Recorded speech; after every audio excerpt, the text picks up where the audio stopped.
Hello student, welcome to my channel. आज हम लोग क्लास 12th के कुछ मोस्ट इम्पोर्टेंट ऑब्जेक्टिव को लेके आए हैं, जिसको हम लोग देखते हैं। पहला क्वेश्चन है, कौन सा श्रेणी प्रावैग्निक परिसर में होता है? क्या क्वेश्चन है?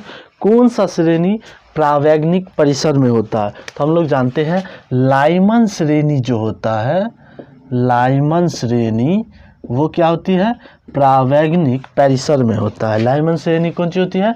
प्रावैग्निक परिसर में होती है। अगला क्वेश्चन, तेजी से चलने वाला इलेक्ट्रॉन होता है। तो तेजी से चलने वाले इलेक्ट्रॉन रे को बीटा रे कहते हैं। क्या कहते हैं? बीटा रे। तेजी से चलने वाले इलेक्ट्रॉन को क्या बोलते हैं? बीटा रे। आगे कहता है मूल अवस्था में हाइड्रोजन परमाणु की ऊर्जा होती है। मूल अवस्था में हाइड्रोजन परमाणु की ऊर्जा -13.6 इलेक्ट्रॉन वोल्ट होता है। आगे क्वेश्चन, संयुक्त सूक्ष्मदर्शी के लिए जो ऑब्जेक्टिव लेंस का फोकस होता है वह ग्रेटर देन किससे होता है? आईपीस से होता है।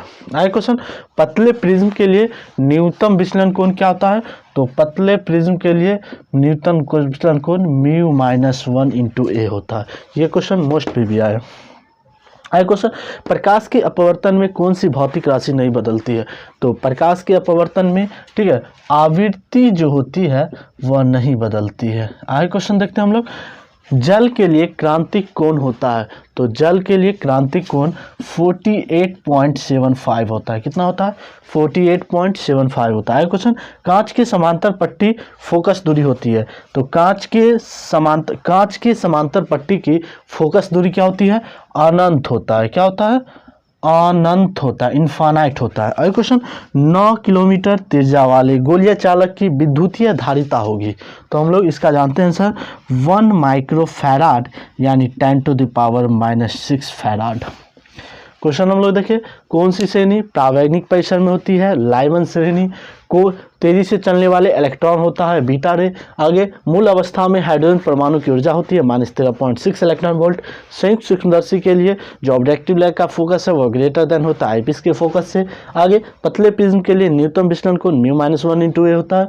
प्रकाश के अपवर्तन में कौन सी राशि नहीं बदलती है? तो आवृत्ति नहीं बदलती है। आगे जल के लिए क्रांतिक कोण होता है 48.75 होता है। कांच के समांतर पट्टी में फोकस दूरी होती है अनंत होता है। आगे क्वेश्चन, 9 किलोमीटर त्रिज्या वाले गोलीय चालक की विद्युत धारिता 1 माइक्रोफैराड होता है।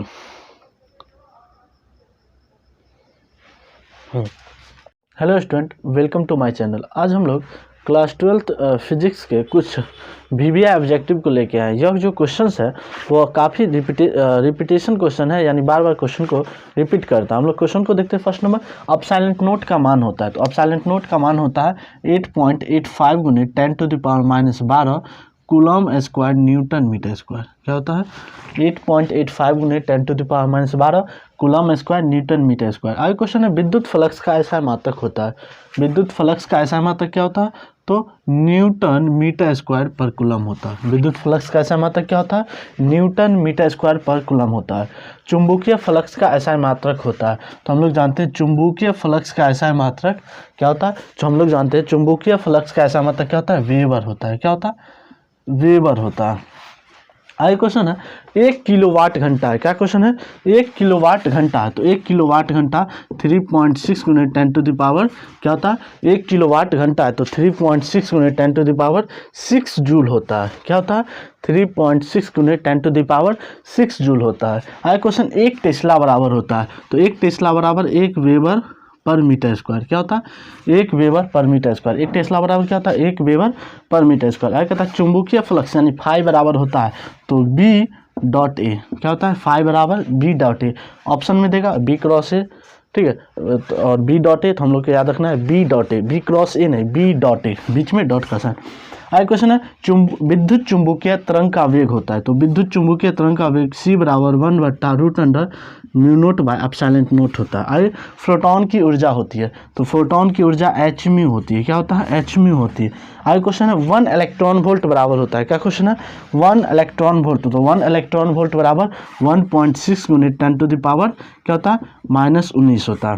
1 इलेक्ट्रॉन वोल्ट बराबर 1.6 × 10⁻, क्या होता है? -19 होता है। आगे क्वेश्चन है, आगे क्वेश्चन है व्हीट स्टोन सेतु की तरह व्यवहार करता है। तो हम लोग जानते हैं व्हीट स्टोन सेतु की तरह मीटर सेतु व्यवहार करता है। कौन चीज़? मीटर सेतु व्यवहार करता है। आगे क्वेश्चन है प्लांक नियतांक का मात्रक होता है। तो प्लांक नियतांक का मात्रक कितना होता है? तो हम लोग जानते हैं 6.26 गुने 10⁻⁻34 जूल पर सेकेंड होता है। कितना होता है? 6.26 गुने 10⁻⁻34 जूल पर सेकेंड होता है। आगे कहता है प्रोटॉन की गतिक द्रव्यमान होता है। क्या? प्रोटॉन का गतिक द्रव्यमान होता है। तो प्रोटॉन का गतिक द्रव्यमान कितना होता है? तो Sc/λ होता है। कितना होता है? Sc/λ होता है। आगे क्वेश्चन हम लोग देख रहे हैं एक प्रोटॉन की गतिक द्रव्यमान कितना होती है? Sc/λ होता है। आगे क्वेश्चन अल्फा कण है। क्या कौन है? अल्फा कण है। तो हम लोग अल्फा में जानते हैं 2 प्रोटॉन और 2 क्या होते हैं?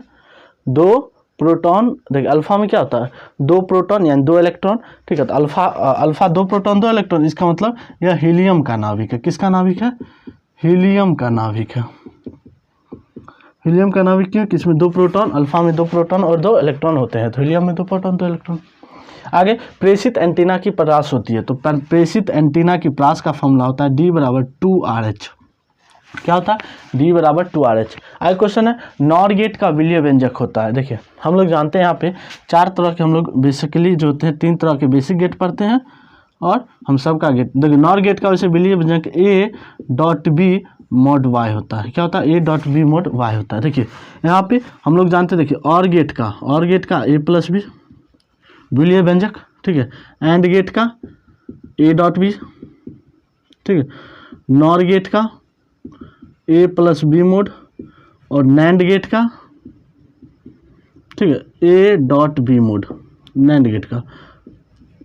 तो हम लोग यहाँ पे हम लोग क्वेश्चन बोला है नॉर गेट का विलीय व्यंजक, तो y बराबर A+D और गेट नॉर गेट A+B का मोड होता है। और गेट का A+B, एंड गेट का A.B, नॉर का A+B का मोड और नैंड का A.B का मोड। आगे कहता है क्वेश्चन इसका कहता है दशमलव संख्या में बदले। तो इसको दशमलव संख्या में बदलने का रूल होता है। देखिए वैसे 30, देखिए क्वेश्चन 1 है तो 1 क्रॉस और 2 के पावर इधर कितना डिजिट है? 4, तो 2 के पावर 4 प्लस 1, तो 1 क्रॉस 2 के पावर 3 प्लस 1 क्रॉस 2 के पावर 2 और इधर 1 क्रॉस 2 के पावर 0, 1 क्रॉस 2 के पावर 1 प्लस 0 क्रॉस 2 के पावर 1, 2 के पावर 1, 2 के पावर 0 1 और क्रॉस 0 से गुना करें तो 0। देखिए 2 के पावर 4, 2 के पावर 4 कितना 16 प्लस 2 के पावर 3 8, 2 के पावर 2 4 प्लस 2 के पावर 2 20 10 यानी 30/10। तो इसका दशमलव संख्या में क्या होगा? 30/10 होगा। आगे हम लोग क्वेश्चन देखते हैं। ठीक है, पॉज करना।